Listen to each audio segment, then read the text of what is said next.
નમસ્કાર. આપણી આસપાસની દુનિયા અજાયબીઓથી ભરેલી છે અને એમાંય વિજ્ઞાન તો ઠેર ઠેર છુપાયેલું છે. આજે આપણે રોજિંદા જીવનની સાવ સામાન્ય લાગતી વસ્તુઓ પાછળના વિજ્ઞાનને સમજવાની કોશિશ કરીશું. એવી વસ્તુઓ જે આપણે દરરોજ જોઈએ છીએ પણ કદાચ ક્યારેય એની પાછળનું કારણ નથી વિચારતા. ક્યારે વિચાર્યું છે કે વરસાદમાં પલળેલી સાયકલ પર પેલો ભૂખરા રંગનો કાટ કેમ ચડી જાય છે? કે પછી હાથ ભાંગે ત્યારે જે પ્લાસ્ટરનો પાટો લગાવે છે એ થોડી જ વારમાં પથ્થર જેવો કઠણ કેવી રીતે બની જતો હશે? આ બધી ઘટનાઓ પાછળ બહુ જ રસપ્રદ વૈજ્ઞાનિક સિદ્ધાંતો કામ કરે છે. તો ચાલો આજના આ વિશ્લેષણમાં આપણે આવા જ કેટલાક રહસ્યો પરથી પડદો ઉઠાવીએ. આપણે જોઈશું કે કાટ કેવી રીતે લાગે, પેલી દિવાળીની લાઇટો એકસાથે કેમ બંધ થઈ જાય, લેન્સ કેવી રીતે કામ કરે અને હાડકાં સાંધવા માટે વપરાતું પ્લાસ્ટર આખરે છે શું? ચાલો શરૂઆત કરીએ આપણા પહેલા રહસ્યથી. કાટ. આપણે બધાએ લોખંડ પર એ બદામી ભૂખરો પાવડર જેવો પદાર્થ જોયો જ છે, પણ એ ખરેખર શું છે અને એ બને છે કેવી રીતે? ચાલો જાણીએ.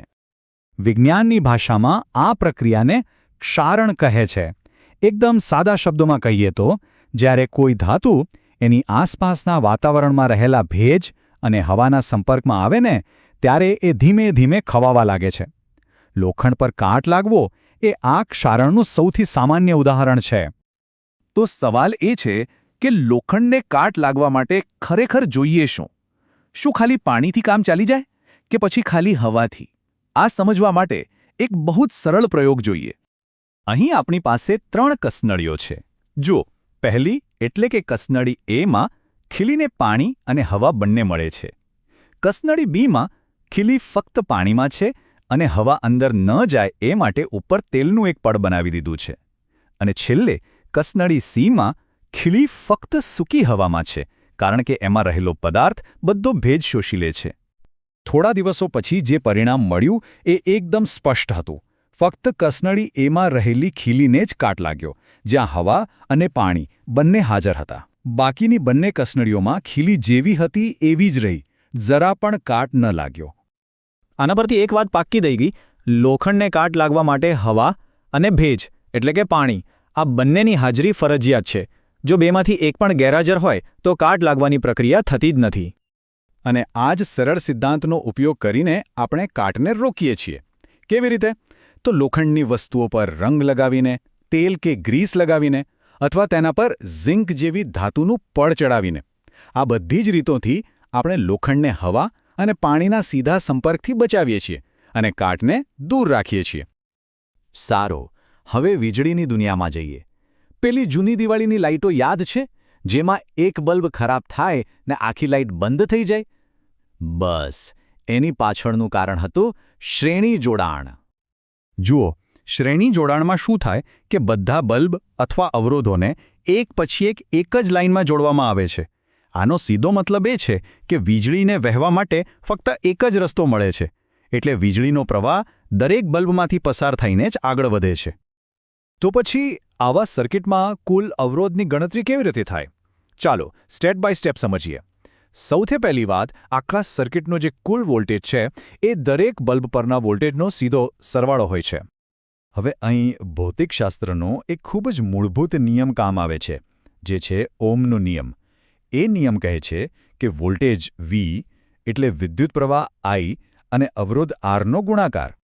હવે આપણે બસ આ બંને સમીકરણોને જોડી દઈએ, એટલે કે વોલ્ટેજના સમીકરણમાં ઓહમના નિયમની કિંમત મૂકીએ તો આપણને મળશે IRS બરાબર IR1 વત્તા IR2 વત્તા IR3.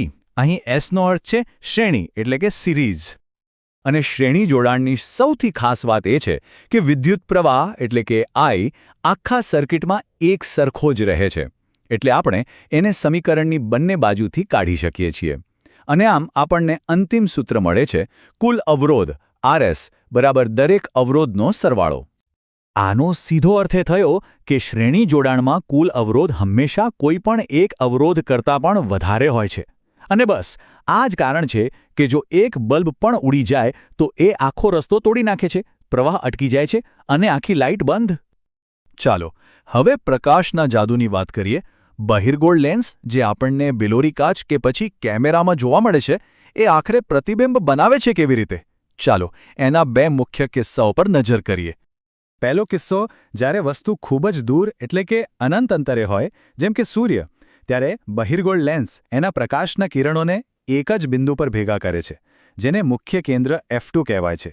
અહીં જે પ્રતિબિંબ મળે છે એ વાસ્તવિક, ઉલટું અને એકદમ નાનું, સાવ ટપકા જેવું હોય છે.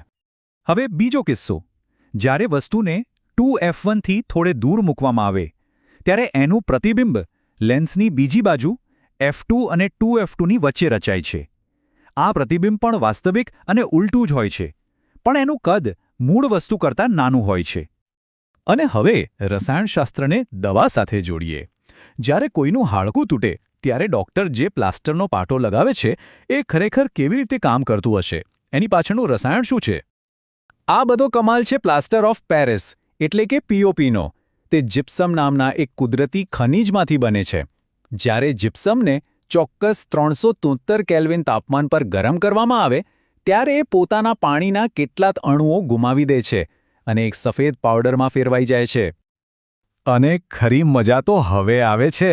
જ્યારે આ સફેદ પાવડરમાં પાણી ભેળવવામાં આવે ત્યારે એ ફરીથી મૂળ સ્વરૂપ એટલે કે જીપ્સમમાં ફેરવાઈ જાય છે અને આ પ્રક્રિયામાં એ એકદમ કઠણ અને મજબૂત બની જાય છે.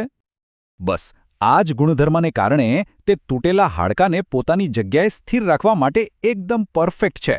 પણ એનો ઉપયોગ ખાલી દવા પૂરતો સીમિત નથી. POPનો ઉપયોગ તો રમકડાં બનાવવા, મૂર્તિઓ બનાવવા અને ઘરની દિવાલોને સપાટ અને લીસ્સી બનાવવા માટે પણ થાય છે.